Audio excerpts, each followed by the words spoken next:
Ondan bir şey göreceğiz.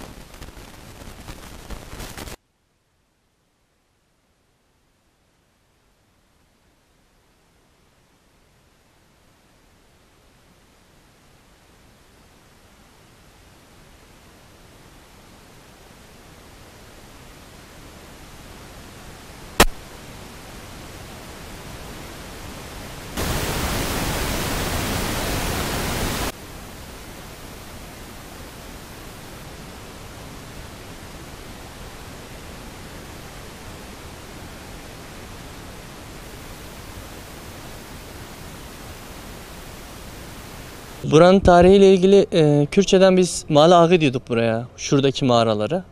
2 odadan oluşuyor. Tarihiyle ilgili pek bir bilgimiz yok aslında. Hani bu bizim eksikliğimiz de olabilir. Ama tanıtım yapılmadığından dolayı diye düşünüyorum ben.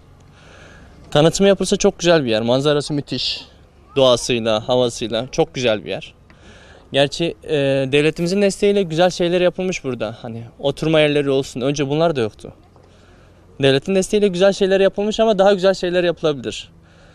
Bir sürü eksiği var. Mağaralar dağ kokuyor ve içinde yakılan ateşlerden dolayı dumanlarla kaplı. Ve duvarların hepsi simsiyah. Güzel bir şekilde temizlenebilir. Şuradaki yazıların hepsi silinebilir. Çöp görüyorsunuz, yerlerin hepsi çöp. Çöp kutuları koyularaktan bu kötü görüntü de yok edilebilir. Ve tanıtımı yapılırsa eminim ki turizm konusunda Sirt'e katkısı olur. Bir elektrik problemi var burada. Sizin de bilginiz var bu doğrultuda. Jeneratörle çalışıyor ve burada aşırı bir görüntü ve gürültü kirliliği var. Gerçek anlamda kulağımız sağırlaşıyor. Bu gürültüyü yok etmek için bir elektrik hattı çekilebilir. Ha batıda olsaydı çok daha güzel değerlendirilebilirdi. Bu bizim Sirtlilerimizin eksikliği. İstesek çok güzel bir yere çevirebiliriz burayı. Ve gerçek anlamda akşam olursa mesela ışık gelirse buraya müthiş bir manzarası var. İleride cam kırıkları var. Dediğim gibi mağaraların içi çok pis kokuyor ve kötü bir görüntüsü var. İçeride tahtalar atılmış. Yazılar var. Bunların hepsi yok edilebilir. Sonuçta tarihi bir yer burası. Güzel bir mağaraya sahip. Manzarası müthiş. Delikli Taş Sirt'le anılması gerekirken Sirt her zaman kötü şeylerle anılıyor. Buranın kafa dinleme yeri olması gerekiyor. Ben onun için geldim. Jeneratör sesinde her geldiğinde jeneratör sesinden dolayı gerçek anlamda zevk alamıyorsun. Ha, tarihi güzelliği güzel. Yani göz açısından müthiş, kulak açısından kötü bir yer. Yani bir an önce bunun elektriğin çekilmesi şart. Çöp kutularının konulması şart. Bunu belediyemizden istiyoruz. İnşallah bunu yerine getirirler. Yani şimdiye kadar yerine getirmeleri gerekiyordu da. Ama şimdi gelseler mağarayı görseler bir Sirtli olarak ben utanırım şahsen. Yapılması gerekiyor. Özellikle temizliği. Temizliğine birkaç işçi gönderilse zaten tertemiz müthiş bir yer olur. Ama mağaranın içi simsiyah ve kötü bir kokusu var. O koku bir şekilde giderilebilir. Ama güzel şeyler yapılmış yine. Onu da göz ardı etmemek gerekiyor. Banklar konulmuş, restoran tarzı şeyler açılmış, oturma yerleri çok müthiş, güzel şeyler yapılmış. Parmaklıklar yoktu eskiden mesela. Hani düşme tehlikesi müthişti. Küçükken geldiğimizde başımız dönüyordu bazen. Şimdi gerçi yükseklik korkumuzu yendik ama şu demirlerin olması çocuklar açısından müthiş bir yer. Çocuklarımızı getiremiyorduk. Güzel yerler, güzel şeyler yapılmış. Daha da güzelleştirilebilir. Sadece bu parmaklıkları buraya koyup çöp kutularını unutmak olmaz. Veya buraya restoran kuruyorsunuz, elektriği çekmemek olmaz. Önceden yolu da sıkıntılıydı. Yolu da güzel yapılmış, Allah var. Ama şimdi şöyle bir şey de yapılabilir. Elektrik çekilse fazla bir mesafede yok aslında. Devletimiz isterse elektriği de çeker. Elektriği çekerse kötü gürültüden, kötü sesten, jeneratör sesinden de kurtuluruz. Tam bir huzur yeri olur burası. Batman'dan geliyorum. Buranın güzelliklerini görmek için geldik. Daha önce de gelmiştim zaten. Beğendiğim için tekrardan arkadaşlarla gelelim dedik buraya. Aynen. Buranın tarihiyle ilgili neler biliyorsunuz?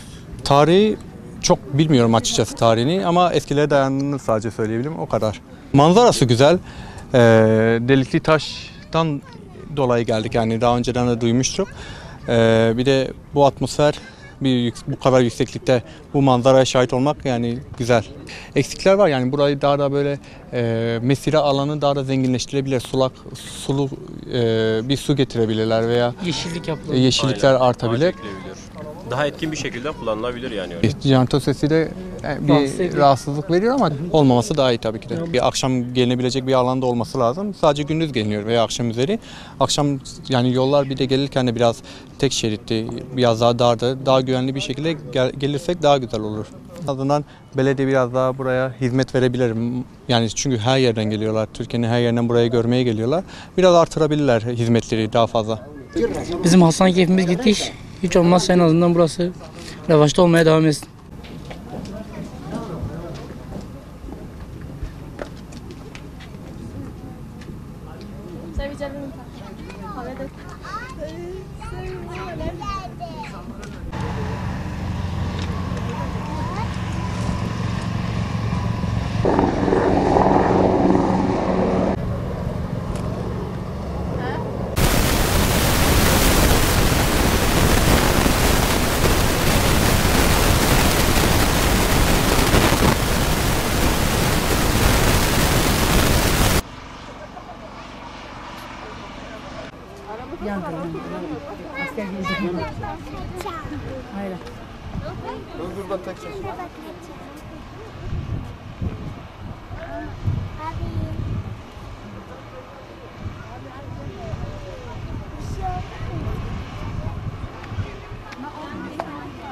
Abi.